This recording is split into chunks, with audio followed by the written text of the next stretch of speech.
Giants fans, we just finished week 4. The Giants are 0-4, and we're going to tell you about it. You're watching True Blue Review.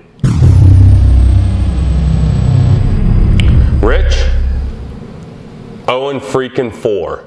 Yeah. 0-4. Yeah. Not my worst nightmare, but close to my worst nightmare. Yeah.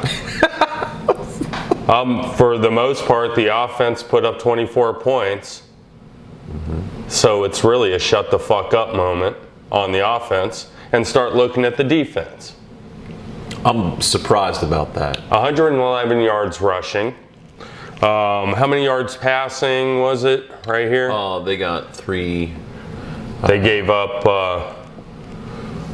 what are we doing? Passing yards for Tampa Bay? They had 333 passing yards. My bad, yeah. Secondary looked confused.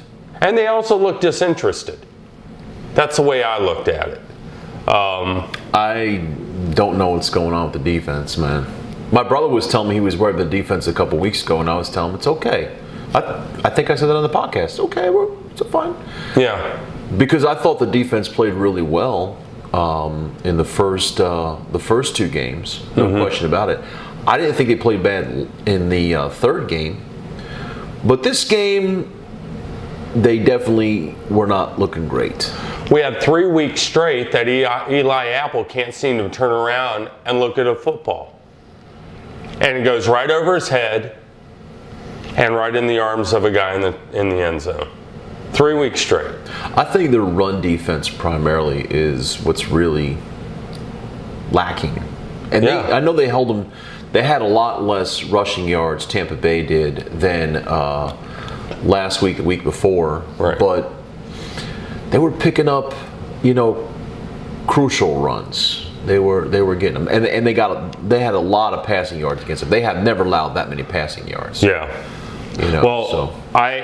After watching Ben McAdoo's post-game press conference, where obviously he's not accepting any responsibility for losing a game, any of 4 games, I would like to accept responsibility. Okay? And the reason I want to accept responsibility is because I joked about Jacquizz Rodgers. And he ends up with 84 yards, one being, I think, a 35-yard run. He had one really that he should not have had. Pick up that really cost. Poor tackling. Yeah. That was a big deal in the game. Yeah. There was a few plays that... DRC bounces off a guy. Yeah. In open field, the guy picks up another 25 yards after that. And so on and so on. It's just sloppy play. The guys are not interested in putting themselves out there. That's the way I look at it. And they're letting the fans down. They're letting their team down. And it doesn't really matter right now, does it? I think that, no, it matters. It always matters. To us. Yeah, it matters to the fans, I think it matters to the players, too.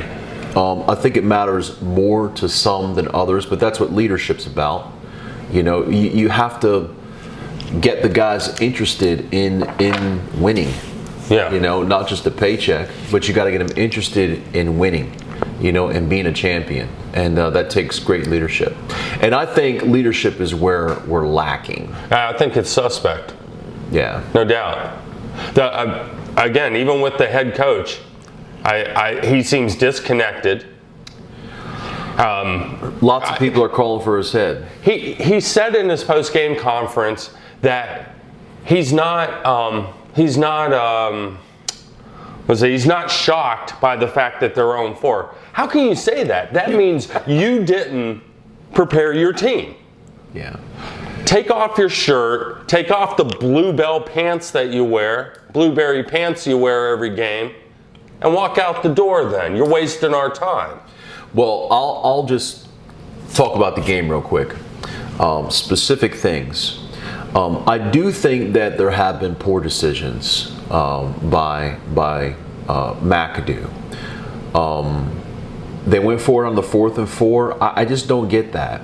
2 weeks in a row. I think that, and they went for it twice last week, and I don't know all of their 4th down stats, but the 4th and 4 was really surprising. I mean, the last couple of times I went for it was like 4th and 1. You said it was going to be a 48-yard field goal? I think it was 47. So it was on the right on the 30-yard line. So it's about a 47-yard try. Now, it was really rainy out, and maybe they took that into consideration. Now, don't forget that the field goal kicker from Tampa Bay did miss a couple as well. Yes. And Rojas also missed one later in the game, so it was pouring there. So the field conditions may have played into that decision, but I still think they should have tried it. Mm-hmm. I still just believe they should have tried it, because if they try it and miss, or if they go for it on 4th and don't make it, you're still in the same exact position. So to me, you should at least give yourself a chance to get some points at that part of the game. Mm-hmm. And the fact that they were running Perkins, I'm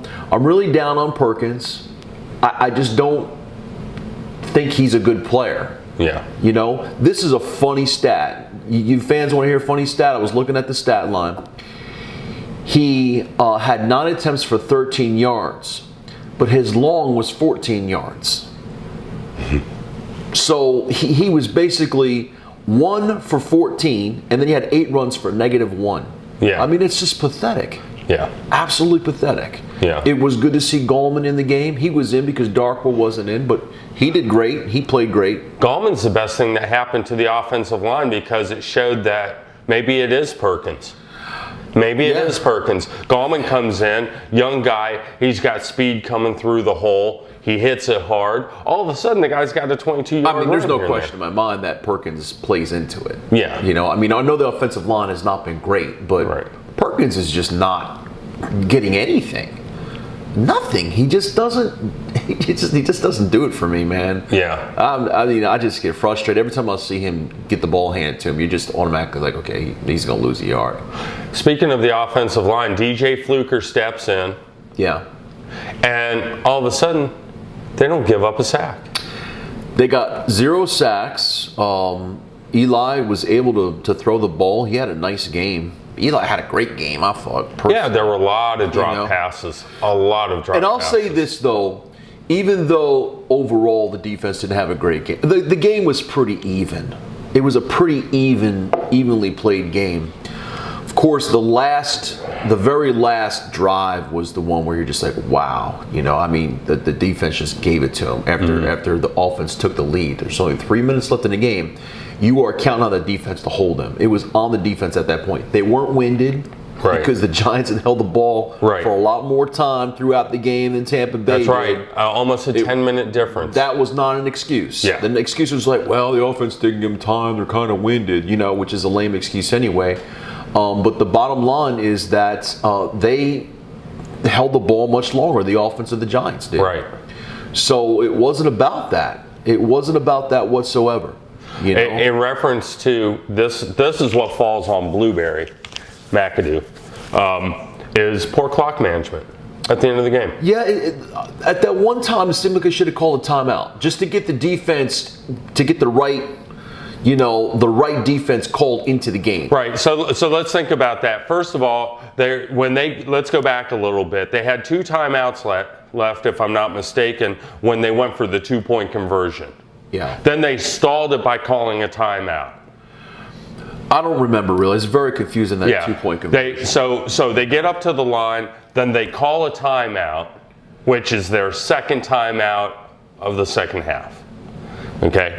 And then they only have 1 left. And at the end of the game, they never used it till, there was 30 seconds left. It didn't really matter. 35 seconds left, I think it was. A lot of time ticked off. And I think the defense was obviously the Tampa Bay was in a hurry-up offense. Right. So the defense was on its heels. They should have called a timeout to give the defense time to get the right call into the game, because at that point they needed a serious stop. Yeah. They absolutely needed to stop. And Tampa Bay was just moving the ball so easily on them in that last shot. But let's also think about something here. Brad Wing, 15-yard punt. I mean, a 15-yard punt at the end of the game when we really needed it yet again. I know. Wow. Wow. Here's a suggestion, Giants. Okay? Why don't you take this guy, throw him in a trash can, all right? Jeez. And let everybody else know that this is what's going to happen if you play like this. It's pretty simple. Okay, so there's my suggestion for the week, and next week I'll have a new one. Yeah, that shanked punt was bad, and I said 2 weeks in a row. In my notes, I said it could cost us, and it did. But you know what? They actually drove the ball after that and scored. Of course they did. So it didn't. That shanked punt actually didn't cost us. Still gave them better field position than they needed, but nevertheless, there was a lot of hands in on this. Yeah, there's plenty of mistakes to go around. Marshall had a few drops, even though he had a few great catches as well. So he's kind of Jekyll and Hyde. Ingram, Beckham, Marshall all dropped the ball. They all dropped the ball. Beckham did have a drop the ball. Yeah, he had 2 or 3. Marshall had maybe 3 or 4. But I mean, I think Beckham, when he break his finger. I'm not even counting that one. I'm counting that one. That was right through his hands, man. Yeah. He was right on the sideline. He was right there, and he just, the ball just caught him. Yeah. I don't know which finger it was, but he was hurting. Yeah. He was hurting. I mean, he was playing hard.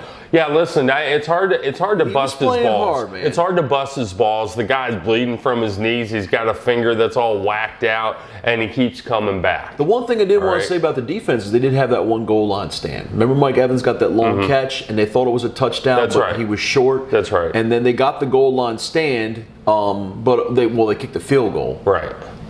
So at least, I mean, the defense didn't do. It was the last drive of the game that was really. You were just hoping at that point the Giants were going to pull through defensively, and not play like the 2014 Giants or 2 years ago, whatever it was, when they let every single drive go for scores almost. I think the defense is resting on last year's results.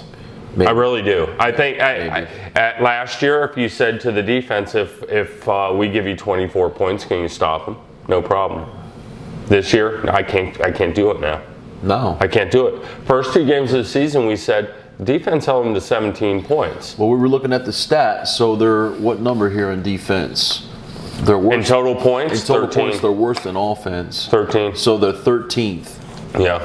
They're offense 13th. is 6. That's in the NFC East. That's in the NFC. Yeah. In the NFC. In the NFC. So they're basically at the bottom of the barrel in defense and offense. Mm-hmm. And there you go, they're 0-4. Yes. The stats bear out. Yeah, they deserve every bit of this. Oh, and here's a stat that you don't have. The Jets are 2-2. All right? There you go. Here's something to piss you off. The Jets are 2-2. All right? Yeah. There's a what the fuck moment right there. The Jets are 2-2. Okay. The Giants are only 3 games back in the division right now, so yeah, really. With 12 games to play, they're not out of it yet. I know. Philadelphia almost loses. Dallas loses. No, I know. And the Skins play Chiefs tonight. We'll see what happens. All right. So anyway, why don't we get past all that? We're at the first quarter of the season. We're 0-4. We've got the Chargers, the Broncos, the Seahawks, and the Rams the next 4 games. Chargers, Broncos, Seahawks, and Rams. Giants are going to get tested. Yeah. Yeah, they are. It's time to make history, and it starts this weekend. Rams are putting up points. Like, what the heck? What's up with this team? I know. They got to come out of that funk, by the way. Seahawks, we have, fortunately, at MetLife. Okay. Because going out to that stadium in Seattle is, it's just so loud out there. Right. It's hard to win out there. Well, it's a take a game by game thing. That's that's all we can. That's all you do. Game by game. Game by game. Right now, it's sad. If they lose, as they lose more games, it pretty soon it will become comical. Yeah. And you just say, hey. Yeah. It is what it is. Well, we'll see. We'll see if Macadoodle lasts the rest of the season. I'm really interested to see what the Giants are going to do with the management. Right. All the way up. And Reese. Yes. I'm interested to see. I heard a rumor that Sean Payton, who's a Parcells guy, I mean, I've heard that rumor for like 2 or 3 seasons. Have you? Okay. Maybe. Well, guess what? Just one final thing. We're going to be at MetLife Stadium this week We are. for the Chargers We game. spent a shitload of money. They better win. That's right. That's right. It's an arm and a leg. So listen, check out our Facebook page because we're going to have some live footage from the parking lot, some tailgating going on, meeting people out there. We're going to try and make it fun. Even if we lose, we're going to try Whatever and make it happens, fun. it's going to be fun. Yeah, I'm that's picking right. the Giants. Yeah, I'm picking the Giants too. And I'm going to say We're just going like... up there with our perfect record. Yeah. To play another team with the perfect record. Yeah. It's the battle of the no-win teams. That's right. Man. That's wow. right. But... That happened. I can't believe it, man. Well, hold on. Am I wrong? I thought the Chargers just beat Dallas. No, it was the Rams. Oh, okay. My bad. Chargers lost to Philly. Okay, thank you. It's a long day. Thank you very much for watching. And thanks to Tin Cannon for some great beer. And thanks to Big Blue Nova. We were out there yesterday and we had a fantastic time. Despite the loss, we met some great people. Anything final here? You know what? We should have mentioned that we're thinking about all the victims out in Las Vegas, man. Exactly. Horrible tragedy, man. That's true. That puts everything in perspective. It really does. It does. It really does. So our prayers go out to all of the families involved in Vegas. God bless you. Yep. We're out.